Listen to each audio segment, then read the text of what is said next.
আশা করছি আমার বন্ধুরা সবাই ভালো আছে। তো আমি একটু অসুবিধার জন্য কয়েকদিন হলো ভিডিও ঠিকঠাক করে আপলোড করতে পারছি না।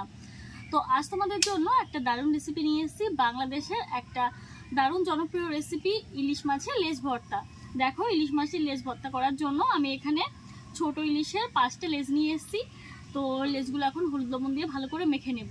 এই রেসিপিটা গরম ভাতের সঙ্গে অসাধারণ খেতে লাগে। তো আমি আগেও 2-1বার খেয়েছি, তাই ভাবলাম আজ তোমাদের সঙ্গে একটু শেয়ার করি। আশা করি তোমাদের ভালো লাগবে। আর তোমার কাছ থেকে এটুকু আশা করছি তোমরা ভিডিওটা শুরু থেকে শেষ পর্যন্ত দেখবে। আর যদি ভালো লাগে অবশ্যই লাইক, কমেন্ট, শেয়ার করে আমাকে সাপোর্ট করবে, আমার সাথে থাকবে। তো চলো, হলুদ লবণ দিয়ে মাছগুলো মেখে নিচ্ছি। হলুদ গুঁড়ো দিয়ে দিলাম। খুব অল্প সময়ে রেসিপিটা হয়ে যায়। ইলিশ মাছের লেজ বাড়িতে সাধারণত কেউ খেতে চায় না, তো তখন কিন্তু আমরা এরকমভাবে ভর্তা তৈরি করে নিই। তোমরা চাইলেও কিন্তু রেসিপিটা ফলো করতে পারো। লেজগুলো হলুদ লবণ দিয়ে মেখে নিয়েছি, সরিষার তেলে ভেজে নেব। সরিষার তেল দিয়ে দিলাম।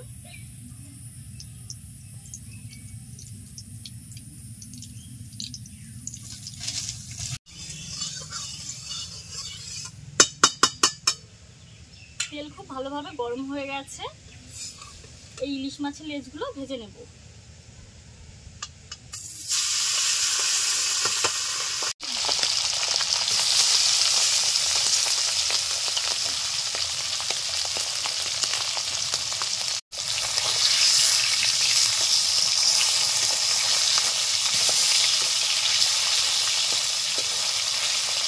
মিডিয়াম আছে আস্তে আস্তে মাছগুলো ভেজে নেব।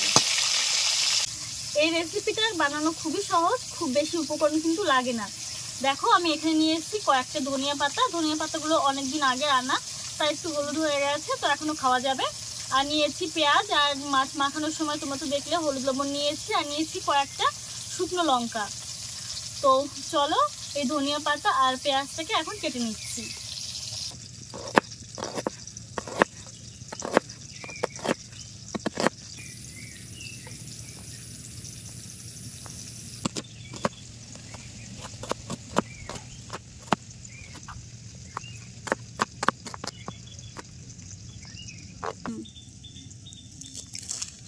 এখন ধনিয়া পাতাগুলো কেটে নেওয়া হচ্ছে।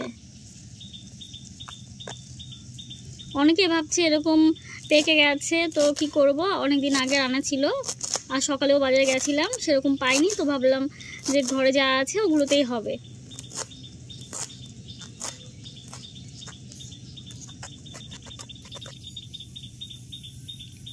তো সব কিছু কাটা হয়ে গেল, এদিকে মাছগুলো ভাজা হয়ে গেছে।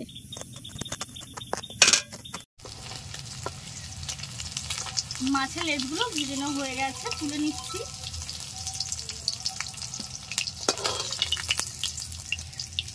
এই তেলেই কয়েকটা শুকনো লঙ্কা ভেজে নেব।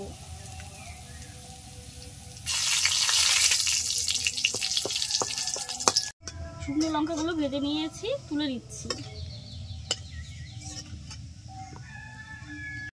ভাজা মাছগুলো ভেঙে নেব।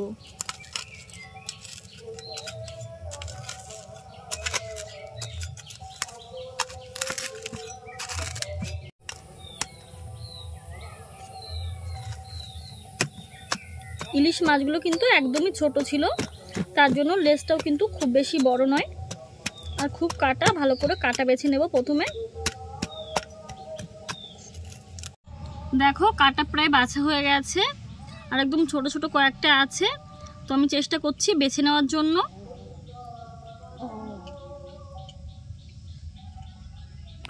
মাছগুলো ভালো করে বেছে নিয়েছি, এখন শুকনো লঙ্কা ভেঙে নেব।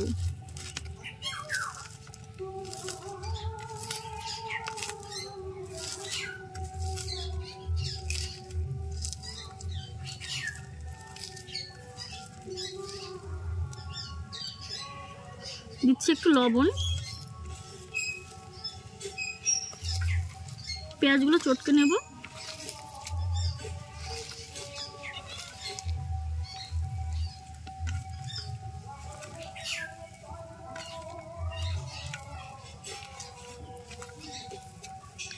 খুব ভালো করে মেখে নেব।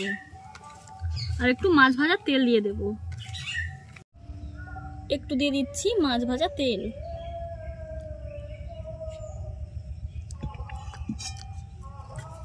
দিয়ে দিচ্ছি ধনিয়া পাতা কুচি।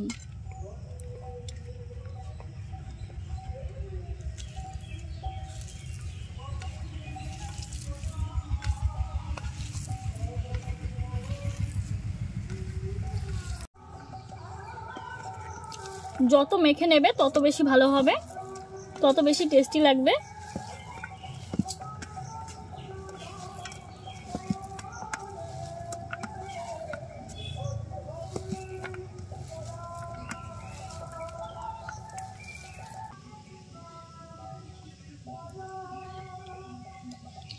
ডেকোরেশনের জন্য উপরে একটা শুকনো লঙ্কা দিয়ে দিলাম যাতে একটু দেখতে ভালো লাগে।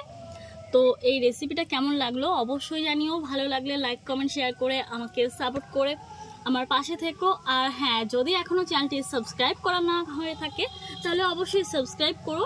আর যদি তোমরা ফেসবুক পেজ থেকে দেখে থাকো তাহলে ফলো বাটন চেপে একবার ফলো করে দিও। তো ধন্যবাদ, নতুন রেসিপির সঙ্গে আবার দেখা হবে।